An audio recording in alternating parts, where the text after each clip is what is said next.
作文って書くのが面倒だし、何を書こうかな。そんなことを考えているうちに、しまった。夏休みが終わっちゃう。おっと、つい小学生だった頃のことを思い出してしまった。長いお休みは楽しいんだけど、作文の宿題があることが多いよね。今回は作文や読書感想文がちょっと苦手だという人に、作文や読書感想文のコツを3つ教えるよ。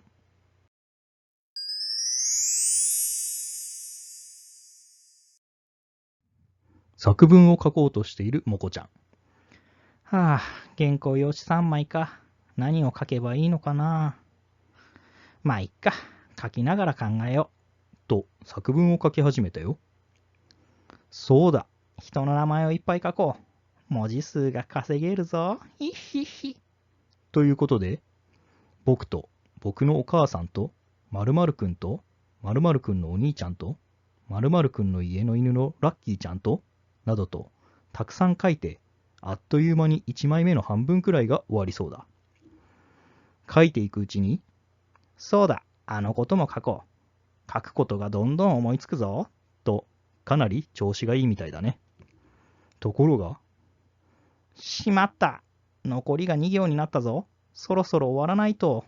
と気づき、急に、とても楽しかったです。や、また行きたいです。という言葉で終わらせたよ。こんな経験はないかな？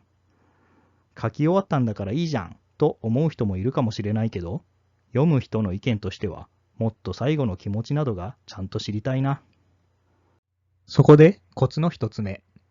書く前に何を書くのかを決めよう。何を書くのかというのは、海に行ったこととかじゃなくて、作文用紙のどの辺にどんなことを書くのかを決めようという意味だよ。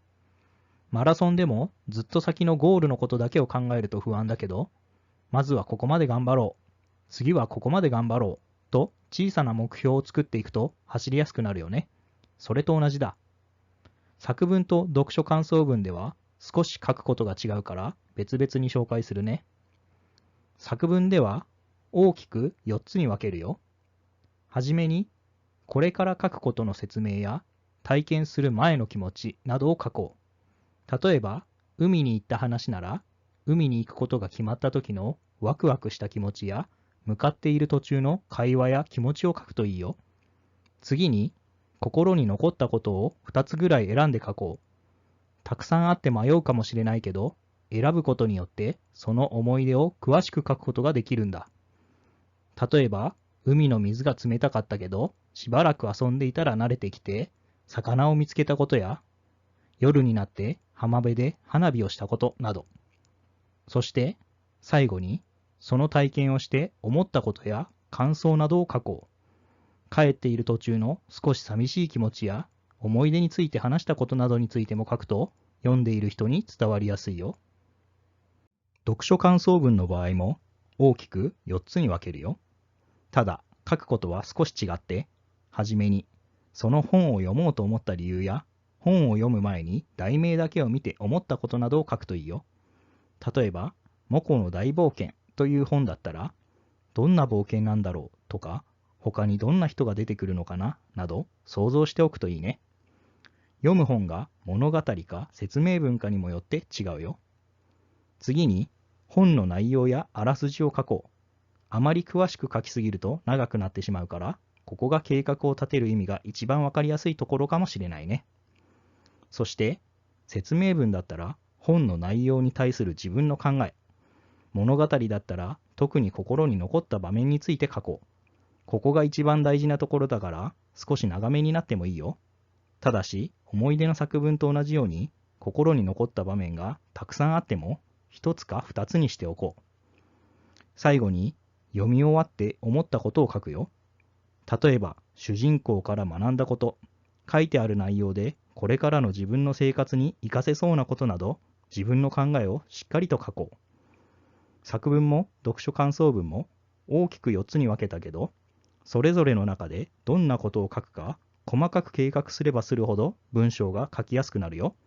ただ、あまりやりすぎると面倒だから、初めのうちは4つに分けることを頑張ろう。コツの2つ目は、作文用紙の使い方を覚えることだ。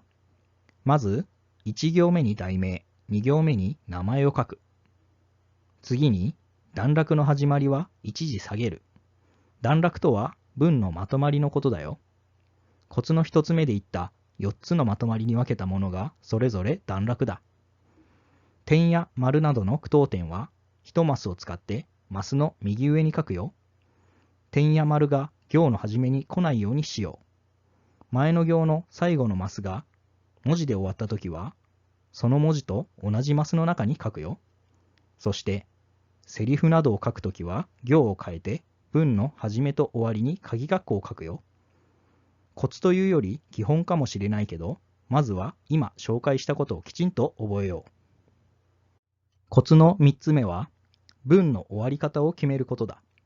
終わり方といっても、最後に何を書くかではないよ。作文は文がたくさん集まって完成するよね。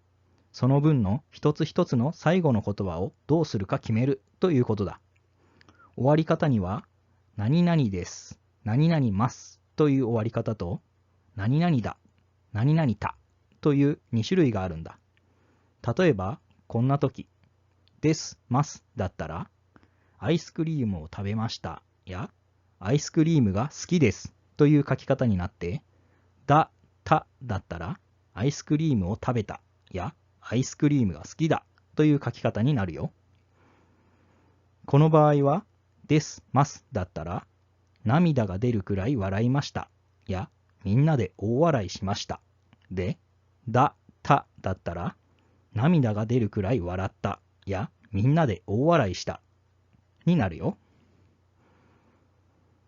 この場合は、ですますだったら、眠たくなったので寝ましたや、眠たくなったけど寝ませんでしたになって、だ、ただったら、眠たくなったので寝たや、眠たくなったけど寝なかったになるよ。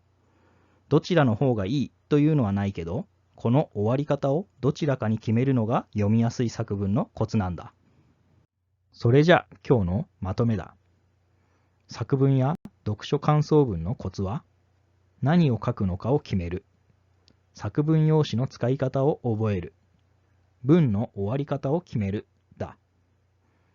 このコツを使って作文を書くのが少しでも楽しいと思えるようになってくれたら嬉しいな。今回は初級編だったけど、もしこのコツを使って作文が上手になったり、好きになってくれたりした人がいたら、中級編も作るから、ぜひ見てね。最後まで見てくださりありがとうございます。動画を面白いと思った方は、いいねやチャンネル登録をお願いします。このチャンネルでは、学習や生活の中の謎や疑問を解決していきます。また、すぐに使える小ネタなども用意しますので、リクエストがあればお気軽にコメントしてください。それではまた次回の動画でお会いしましょう。さようなら。